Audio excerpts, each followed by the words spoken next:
நான் திராவிடம் பக்கம் நிற்பதால் தான் என்னை வீழ்த்த போதைப்பொருள் கடத்தலில் சிக்க வைக்கிறார்கள். அமீர் என்னெல்லாம் பேசுகிறார் மக்களே, நீங்களே பாருங்க.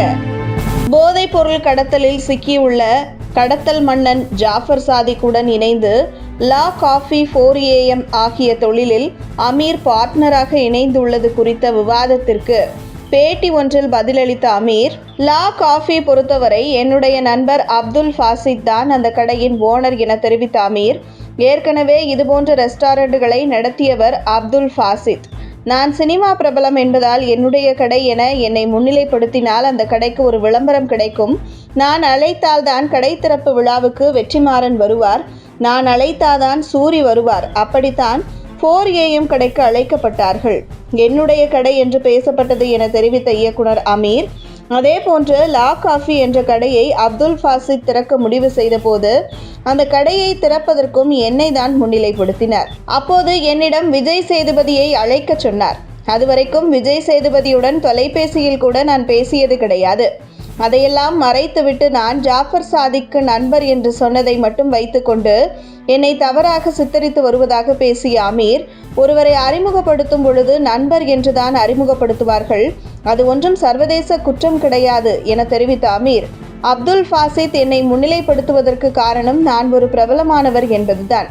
ஆனால் ஜாஃபர் சாதிக் என்னை முன்னிலைப்படுத்தினார் என்றால் எதிர்காலத்தில் இந்த கடையை தமிழகம் முழுவதும் திறப்பதற்கு எதிர்காலத்தில் பொருளாதார பின்னணி தேவைப்படுகிறது. அதை எதிர்காலத்தில் சரி செய்ய வேண்டும் என்பதற்காகத்தான் பொருளாதார பின்னணி கொண்ட ஜாஃபர் சாதிக்கை உள்ளே கொண்டு வந்தார் அப்துல் ஃபாசித். பல தொழில்களில் செய்து வரக்கூடிய ஜாஃபர் சாதிக் பொருளாதார பின்னணி கொண்டவர் என்பதை எங்களுக்கு தெரியும். ஆனால் அவருக்கு எந்த வகையில் பொருளாதார பின்னணியில் பணம் வருகிறது என்பதை வேண்டுமென்றால் நீங்களே கண்டுபிடியுங்கள். அதை கண்டுபிடிக்க வேண்டிய வேலை என்னுடைய வேலை இல்லை என தெரிவித்த அமீர், ஜாஃபர் சாதிக் பல தொழில்கள் செய்து வருகிறார், புதிதாக கடைகள் திறக்கிறார். அப்படி இருக்கும் பொழுது அவரை போய் நாம் என்ன தொழில் செய்கிறீர்கள் என்று நான் கேட்க முடியுமா என தெரிவித்த அமீர், எனக்கு 7 வருடங்களாக ஜாஃபர் சாதிக் தெரியும். நான் தான் அப்துல் ஃபாசிக்கு அறிமுகம் செய்தேன். நண்பர்கள் அமர்ந்து எதிர்காலத்தில் தொழில் செய்வது குறித்து ஆலோசிக்க மாட்டோமா? என்னை பற்றி யூடியூபில் பேசக்கூடிய 2 பேரால் கண்டுபிடிக்க தெரிந்ததை வருமான வரித்துறையால் கண்டுபிடிக்க முடியாதா? முதலில் நீங்கள் யாரு என தன்னை விமர்சனம் செய்கின்றவர்களை நோக்கி கேள்வி எழுப்பிய அமீர், யூடியூப் இல்லை என்றால் உங்களை யாருக்காவது தெரியுமா? நீங்கள் யார் அதிகம் காசு கொடுக்கிறார்களோ அவர்கள் பக்கம் நின்று பேசுகிறீர்கள், இல்லை சித்தாந்தம் பின்னாடி ஒளிந்து கொண்டிருக்கிறீர்கள், வேறு என்ன செய்கிறீர்கள் என கொந்தளித்த அமீர், எனக்கு எதிராக பேசக்கூடியவர்கள் நோக்கமே என்னை வீழ்த்த வேண்டும் என்பதற்காகத்தான்.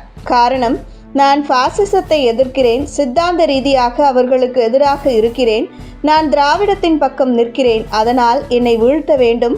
மேலும் என்னுடைய பெயர் குறிப்பிட்ட சமூகம், குறிப்பாக அவர்கள் வெறுக்கின்ற சமூகத்தை சார்ந்தவனாக இருக்கின்றேன் என்பதால் என்னை வீழ்த்த நினைக்கிறார்கள் என அமீர் பேசியுள்ளது குறித்து உங்கள் கருத்துக்களை கமெண்ட் செய்யுங்கள்.